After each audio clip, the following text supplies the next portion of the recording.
البدع والأهواء، أهل البدع العقائدية وأهل البدع السياسية.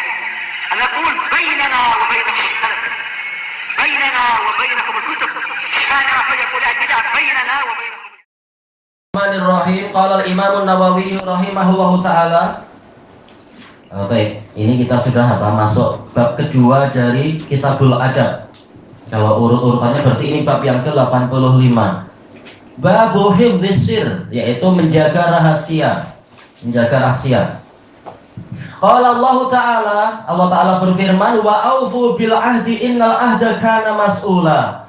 Dan tunaikanlah perjanjian, karena sesungguhnya perjanjian itu akan dipertanyakan, yaitu dimintai pertanggungjawaban. Dijelaskan oleh Al-Imam At-Tabari rahimahullahu ta'ala, ini ada beberapa kemungkinan.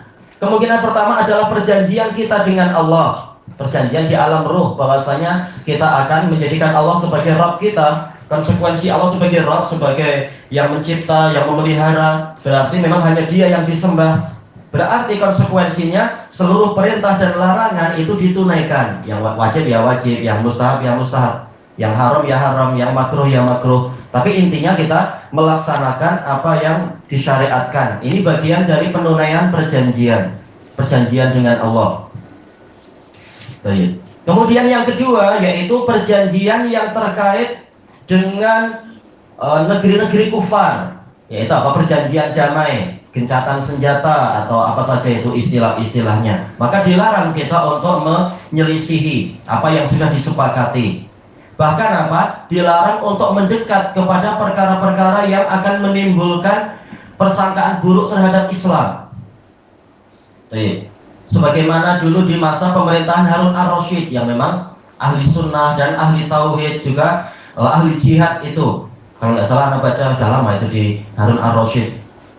Tatkala beliau membuat perjanjian dengan orang-orang Romawi, karena Romawi kalah terus, lalu mereka minta perjanjian, nanti setiap tahun mereka akan membayar sekian, kesepakatannya sekian tahun. Nah, di akhir tahun itu Harun ar-Rasyid sudah menyiapkan puluhan ribu pasukan untuk segera pergi ke sempadan, bukan untuk menyelisih perjanjian, tapi begitu matahari terbenam kan waktu sudah selesai. Nah, kita sudah siap di situ.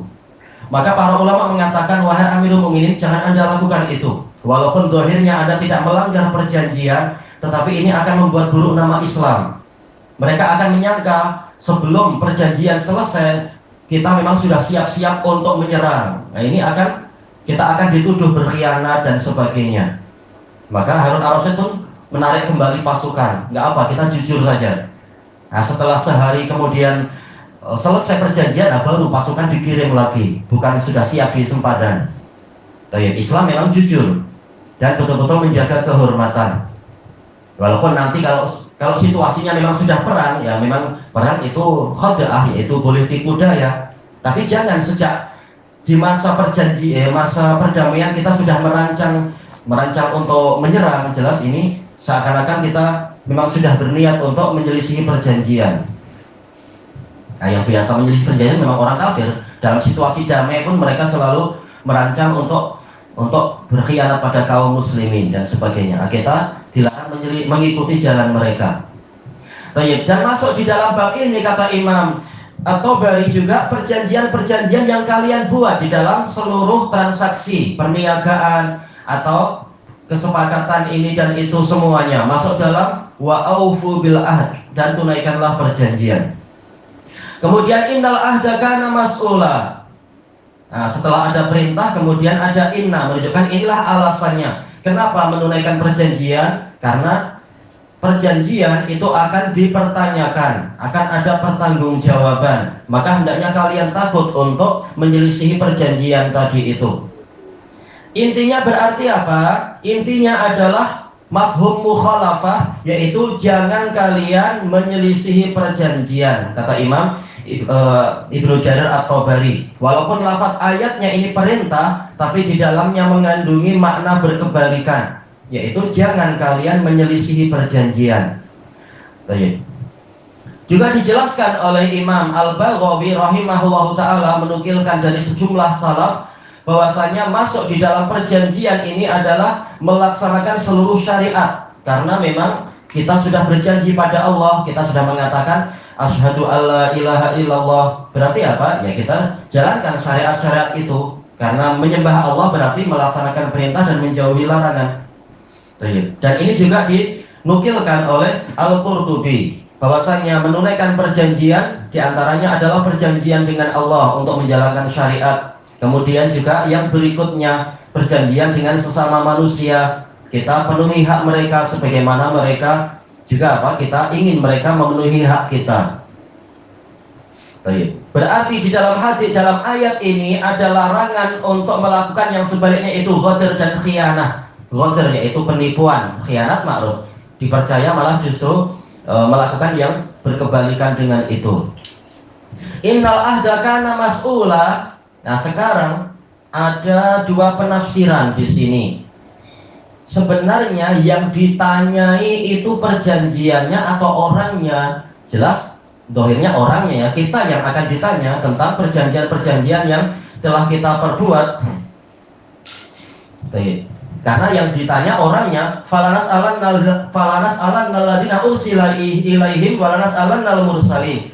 Pastilah kami akan menanyakan kepada orang-orang yang para rasul itu diutuskan kepada mereka, dan kami akan menanyai para rasul. Jadi yang ditanyai adalah orang.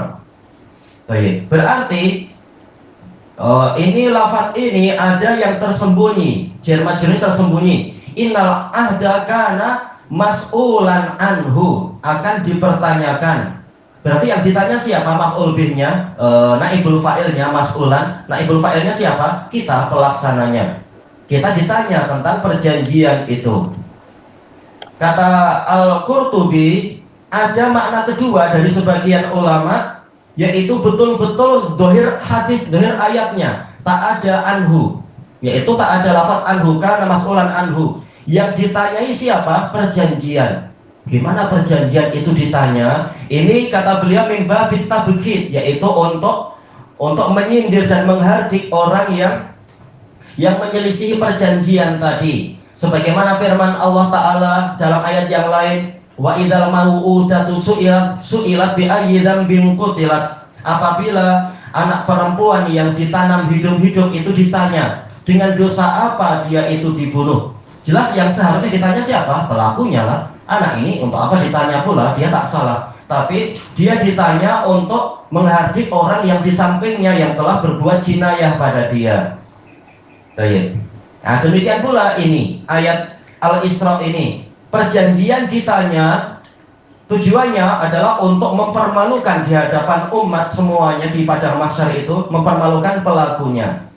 Lalu bagaimana perjanjian itu ditanya? Ini kemampuan Allah untuk menjadikan sesuatu yang sifatnya apa istilahnya ini maknawi menjadi hissi, betul-betul boleh dibentuk. Sebagaimana seluruh amalan kita nanti akan berubah menjadi sosok manusia yang cantik kah atau manusia yang buruk sesuai dengan jenis amalannya. Ini semuanya masuk dalam kekuasaan Allah Ta'ala. Dan makna yang lain disebutkan oleh Qurtubi, juga disebutkan oleh Ibnu Katsir, bahwasanya nanti yang bertanya bukan hanya Allah, yang bertanya adalah orang yang dirugikan. Dia akan datang pada hari kiamat mengatakan, ya Allah, orang ini telah berjanji demikian, tahu-tahu dia mengkhianati saya. Ini juga masuk, dan ini tafsir yang betul. Jadi yang bertanya bukan hanya Allah, tapi makna mas'ulan matluban, yaitu dituntut. Ada pihak terdolimi yang akan menuntut kita karena kita menyelisihi perjanjian tersebut. Baik. Sekarang apa keterkaitan ayat ini dengan bab tersebut, yaitu bab menjaga rahasia? Yang diinginkan di sini oleh Imam Nawawi adalah apabila seseorang itu meletakkan rahasianya kepada kita, berarti secara lafaz atau secara isyarat dia meminta pada kita atau menuntut kita berjanji untuk jangan membocorkan kepada pihak yang lain. Berarti ada ahd di situ. Kalau dia mengatakan ini rahasia ya, berarti apa? Hakikatnya kita diminta berjanji jangan cerita ke orang lain. Nah, inilah sisi pendalilan Imam Nawawi dari ayat tersebut. Sama saja orangnya betul-betul bilang jangan cerita, atau orangnya sekedar mengatakan rahasia. Namanya rahasia sir, bukan untuk dilakukan isya'ah, yaitu penyebar luasan. Dan ini hukumnya adalah wajib, kecuali kalau bertembungan, berbenturan, bertentangan dengan hak yang lain.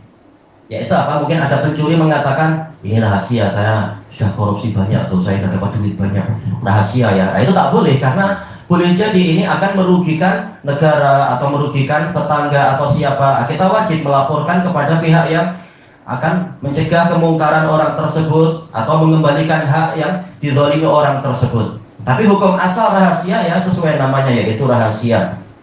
Walaupun orang-orang Arab mengatakan rahasia, kalau sudah diberikan pada orang kedua itu hakikatnya bukan rahasia, yaitu biasanya akan tersebar saja. Kalau engkau ingin rahasia, kata orang Arab, rahasia tanam di jantungmu, jangan jantung orang lain. Kalau engkau tak kuat, orang lain gimana engkau suruh kuat? Engkau sendiri tak kuat, cerita ke orang. Nah, ini memang apa resikonya demikian. Tapi hukum asalnya kita wajib menjaga rahasia saudara kita. Dia sudah berkeluh kesah, ini suami saya terlalu kedekut lah, setahun sekali aja ajak ke subway. Ya sudah, jangan engkau kemudian sebarluaskan kemana-mana ke Facebook. Nah, kasihan nanti istrinya kena marah nanti. Dah tak perlu setahun, 5 tahun aja kita makan dengan nasi garam, suaminya malah makin kedekut nanti. Jadi jangan diceritakan ke orang lain. Lihat keadaan tentunya, lihat maslahatnya. Ilahuna wallahu a'lam.